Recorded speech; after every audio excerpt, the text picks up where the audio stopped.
Party एक दिखाई यार मैं तो एमपी एमएलए नहीं हूँ, तो बेचारे एमएलए क्यों आएंगे मेरी यात्रा में? वो तो बड़े लोग हैं भाई, उनको बहुत बिजी हैं। आपने किसानों की बात की, किसान के ऊपर तो दो तेरी मार पड़नी है। एक तो इस लड़ाई की वजह से पड़ने लग रही है, दूसरा है जो अमेरिका के साथ डील होने लग रही है, जिसकी परतें धीरे धीरे खुलेंगी।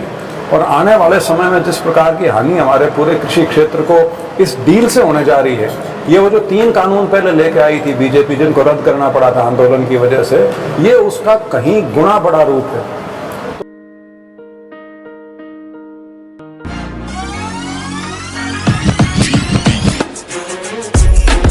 This is my school. It's very pleasant and I love my school. Thanks.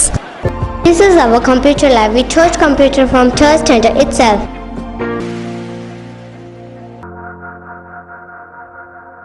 This is a school where my dream come true. General की आज सतभाव यात्रा है रानिया में पहुंची है, क्या कुछ कहोगे? हमारा आज 68वीं विधानसभा है, ये रानिया का पहला दिन है। कल भी यात्रा रानिया में रहेगी और जिस प्रकार से हमारी यात्रा को यहाँ मान सम्मान मिला है, समर्थन मिला है, यहाँ जोधपुरिया गांव में इतना बढ़िया आयोजन यहाँ पे किया हुआ था गांव वालों ने, तो यही चीज़ें हैं जिनके दम पे यात्रा जो है मजबूती के साथ इस मुकाम तक पहुँची है कि हम अब करीब 3/4 हरियाणा इस यात्रा पद यात्रा से हम कवर कर चुके हैं। और उम्मीद है कि 5 मई तक जो हमने टारगेट सेट किया है, 5 मई को इसका समापन हो जाएगा।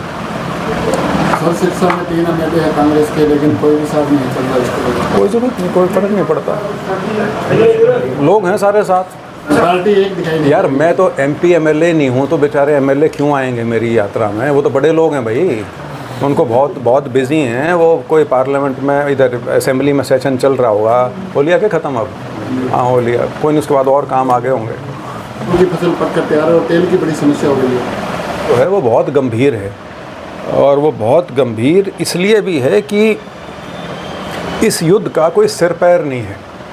ये सिर्फ इज़राइल का जो एक उसकी जो मंशा है कि पूरा मिडल ईस्ट जो है उसके ऊपर वो अपना दबदबा बना ले, उसके अहम की वो लड़ाई है, जिसके लिए वो सबसे ताकतवर देश जो है, और सिर्फ देश नहीं, 5000 साल पुरानी सभ्यता है फ़ारस की, ईरान की, उसको वो ख़त्म करना चाहता है। और अमेरिका उसके साथ पूरे कंधे से कंधे मिला के लड़ा हुआ है।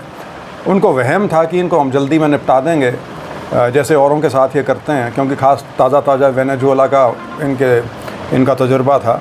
लेकिन ईरान एक बहुत सशक्त मुल्क है, तो लेकिन ये ज़रूर है कि अगर ये लड़ाई लंबी चल गई, यूक्रेन का और रूस की लड़ाई का तो दुनिया पे उस तरह से असर नहीं पड़ रहा था यूरोप को छोड़ के, लेकिन ये वो लड़ाई है क्योंकि दुनिया का 20 से 25% तेल जो है वो इस खाड़ी से निकलता है, और उसके अलावा जो गैस है वो मेरे ख्याल से 35 से 40% यहाँ से आती है। तो ये लड़ाई अगर लंबा चल गई और इन सारी फैसिलिटीज़ पे यदि अटैक हो गया, उसका असर तो पूरी दुनिया पे पड़ेगा। और हिंदुस्तान तो क्योंकि बगल में है, और हिंदुस्तान के साथ क्या है कि हमारी तेल की और गैस की रिक्वायरमेंट जो है, हम तो पूरी तरह से आश्रित हैं आयात पे, क्योंकि 85% से ज़्यादा हमारा जो तेल या गैस है वो हमको आयात करना पड़ता है, और उसका बहुत बड़ा हिस्सा यहाँ से आता है, इस जिसको हम गल्फ़ कंट्रीज़ बोलते हैं। तो ये लड़ाई अगर बढ़ गई तो बिल्कुल हर चीज़ के ऊपर फ़र्क पड़ेगा।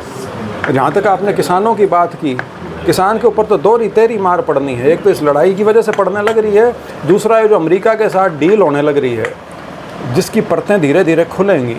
और आने वाले समय में जिस प्रकार की हानि हमारे पूरे कृषि क्षेत्र को इस डील से होने जा रही है, ये वो जो 3 कानून पहले लेके आई थी बीजेपी, जिनको रद्द करना पड़ा था आंदोलन की वजह से, ये उसका कहीं गुना बड़ा रूप है। तो आने वाला समय जो है वो बहुत कठिन है, और उस कठिनाई का कारण हमारे नेतृत्व की कमज़ोरी है, देश की कमज़ोरी नहीं है। नेतृत्व में कुछ ऐसी कमज़ोरी है जिसको अमेरिका और इज़राइल एक्सप्लॉइट करने लग रहे हैं।